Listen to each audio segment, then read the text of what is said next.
अस्सलाम वालेकुम व्यूवर्स, आज मैं आप लोगों के लिए बहुत मज़ेदार सी चाट की रेसिपी लेकर आई हूँ। दही फुल्की चना चाट सिखाने जा रही हूँ, जिसको घर में बनाना बेहद आसान है और ये बाज़ार से भी ज़्यादा अच्छी चाट बना के आप घर में तैयार कर सकते हैं। और रमज़ान के लिए आइडियल रेसिपी है। रमज़ान में ना बनाना चाहें तो वैसे भी शाम के टाइम पर बना के इसको इंजॉय कर सकते हैं। तो इस वीडियो को लास्ट तक ज़रूर देखिएगा। अगर आप मेरे चैनल पर नए हैं तो मेरे चैनल को सब्सक्राइब करें, साथ साथ ऑल नोटिफिकेशन को क्लिक करें। इससे आने वाली मेरी हर नई वीडियो की नोटिफिकेशन आपको सबसे पहले मिलेगी। वीडियो अच्छी लगे तो लाइक एंड शेयर करना ना भूलें। तो चलिए आइए वीडियो स्टार्ट करते हैं। तो सबसे पहले हम इसके अंदर बनाएंगे खट्टी मीठी सी एक चटनी। उसके लिए हमें चाहिए होगा आधा कप इमली का पल्प। ये थिक पल्प है तो मैंने आधा कप लिया, अगर आपके पास थिन हो तो 1 कप ले सकते हैं। फिर हम इसके अंदर ऐड करेंगे गुड़ मैंने लिया है आधा कप, वो ऐड कर देंगे इसके अंदर।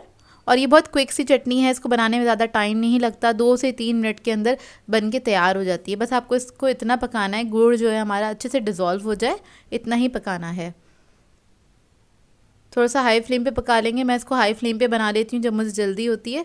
मीडियम लो फ्लेम पे भी पका सकते हैं, तो आपको 5 मिनट लग जाएंगे। तो देखिए बस वो डिज़ोल्व होगा, थोड़ी सी ये थिक हो जाएगी, उसके बाद ये रेडी है। इसको रख दीजिएगा ठंडा होने के लिए। इसके बाद हमें चाहिए होगा फुल्कियाँ बनाने के लिए हमें चाहिए होगी मूंग की दाल का आटा 1 कप के बराबर। इसमें हम थोड़ा थोड़ा सा पानी ऐड करेंगे और इसका एक थिक सा पेस्ट बना लेंगे। जिस तरह से हम बेसन वगैरह की फुल्कियाँ बना रहे होते हैं उसके लिए हमें चाहिए होता है उतना ही बनाएंगे थिक इसको। तो इसको हम मिक्स कर लेंगे थोड़ा थोड़ा सा पानी ऐड करके। बहुत ज़्यादा पानी नहीं जाता है, इसलिए मैं थोड़ा थोड़ा सा करके ही ऐड कर रही हूँ इसके अंदर पानी। और अच्छे से आपने इसको फेंट लेना है, क्योंकि जो भी आप दाल के आटे की फुल्कियाँ बना रहे होते हैं उसको आप जितने अच्छे से फेंटते हैं उतनी अच्छे ये बन के तैयार होती हैं। 1 से 2 मिनट इसको अच्छी तरीके से फेंट लीजिएगा। ये देखिए रेडी है। इसको मैं रख दूँगी कवर करके 2 से 3 मिनट के लिए, थोड़ा सा रेस्ट देना ज़रूरी होता है इसको। उसके बाद हम ले लेंगे दही। तो दही है मेरे पास आधा किलो के बराबर, 500 ग्राम ये दही है। इसके अंदर हम ऐड करेंगे ज़ीरा powder ½ teaspoon, chaat masala add करेंगे 1 टीस्पून। फिर मैं इसके अंदर ऐड करूँगी स्पेशल चाट मसाला 1½ टीस्पून। इसकी रेसिपी आपको मेरे चैनल से मिल जाएगी। नमक ऐड करेंगे इसके अंदर ½ टीस्पून, क्योंकि दोनों चाट मसाले के अंदर नमक ऑलरेडी मौजूद है, इसलिए मैंने नमक कम ऐड किया है। और ये जो हमने इमली का पल्प बनाया था, इमली की चटनी बनाई थी, वो ऐड कर देंगे 3 टेबलस्पून के बराबर इसके अंदर। इससे बहुत मज़े का फ्लेवर आ जाता है और इस चाट के अंदर आपको अलग से कुछ ऐड करने की ज़रूरत नहीं, सब कुछ इसी के अंदर ऐड होगा। तो देखिए इसको मिक्स किया है। इसके बाद मैं इसके अंदर पानी ऐड कर दूँगी 1 कप के बराबर और इसको हम मिक्स कर लेंगे अच्छी तरीके से। पानी मैं इसके अंदर दोबारा ऐड कर रही हूँ, थोड़ा सा ऐड करूँगी क्योंकि मुझे कम लग रहा था, तो टोटल 1 कप ही मैंने पानी ऐड किया है इसके अंदर।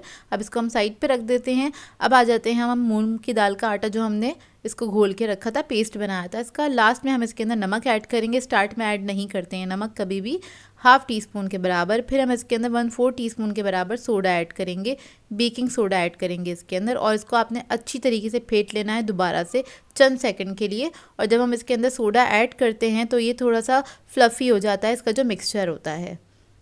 ये देखिए थोड़ा सा लाइट हो जाएगा, थोड़ा सा फ्लफ़ी हो जाएगा।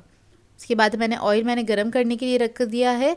और इसकी जो फुल्कियाँ हम छोटी छोटी सी ही बनाएंगे, तो कोशिश कीजिएगा छोटी छोटी सी फुल्कियाँ बनाएं। तो मैं सारी फुल्कियाँ हाथ से बनाऊंगी, आप लोग चाहें तो स्पून की मदद से भी इसको बना सकते हैं। तो ये देखिए इस तरह से बस मैं फुल्कियाँ तैयार कर लूँगी। इसकी दोनों तरफ अच्छे से कलर आ जाएगा तब हम इसको निकाल लेंगे। तो मैं क्या करूँगी, इसको मुस्तकिल इसमें चमचा चलाती रहूँगी ताकि इसका जो कलर है इवन है इसके ऊपर। तो ये देखिए अच्छे से कलर आ गया है इसके ऊपर, लाइट गोल्डन ब्राउन। अब इसको हम निकाल लेंगे। और निकालने के बाद क्या करेंगे, डायरेक्ट इसको हमने दही के अंदर डाल देना। इसलिए हमने इसके अंदर पानी थोड़ा सा ज़्यादा ऐड किया था, ताकि ये दही के पानी के अंदर ही सोख हो जाएं और अंदर तक अच्छे से फ्लेवर आ जाए इसके अंदर दही के। तो देखें दही के अंदर ऐड करने के बाद आपने 10 से 15 मिनट छोड़ देना है, फुल्कियाँ सॉफ्ट हो जाएंगी। और इसको आपने जिस सर्विंग डिश में निकालना है सर्विंग डिश में निकाल लीजिएगा और इसको आपने अच्छे से ठंडा करना है, फिर सर्व करना है। लेकिन सर्व करने से पहले हम इसके अंदर क्या ऐड करेंगे, हम चिकपीज़ ऐड करेंगे। बॉयल हुए थे मेरे पास 1 कप के बराबर ले लिए हैं, वो मैं ऐड कर दूँगी इसके अंदर। ऊपर से ही सारी चीज़ें जाएंगी। प्याज ले ली है मैंने 1 अदद, उसको स्लाइस कर लिया था, वो ऐड कर दिए इसके अंदर। थोड़ा सा हरा धनिया ऐड कर देंगे इसके ऊपर। ये जो इमली का सॉस बनाया था हमने वो ऐड कर देंगे इसके अंदर। थोड़ा थोड़ा सा ऐड कर दें अपने टेस्ट के मुताबिक। चाट मसाला थोड़ा सा स्प्रिंकल कर देंगे इसके ऊपर। और फिर थोड़ी सी आप कोई भी सेव ले लीजिएगा, मैंने सिंपल वाली ली है, वो इसके ऊपर स्प्रिंकल कर देंगे और इसको ठंडा करिएगा। 1 से 2 घंटे के लिए रख दीजिएगा फ्रिज के अंदर और इसको एंजॉय कीजिएगा। बहुत ही मज़ेदार चाट बन के तैयार होती है। आई होप आप लोगों को ये अच्छी लगी होगी, सिंपल सी रेसिपी। सो व्यूवर्स, अगर आप लोगों को मेरी रेसिपीज़ अच्छी लगती हैं तो मेरे चैनल को सब्सक्राइब करें, लाइक करें, कमेंट ज़रूर किया करें, शेयर भी ज़रूर किया करें अपने फ्रेंड्स के साथ, फैमिली के साथ। तो मुझे अपनी दुआओं में याद रखिएगा। अल्लाह हाफ़िज़।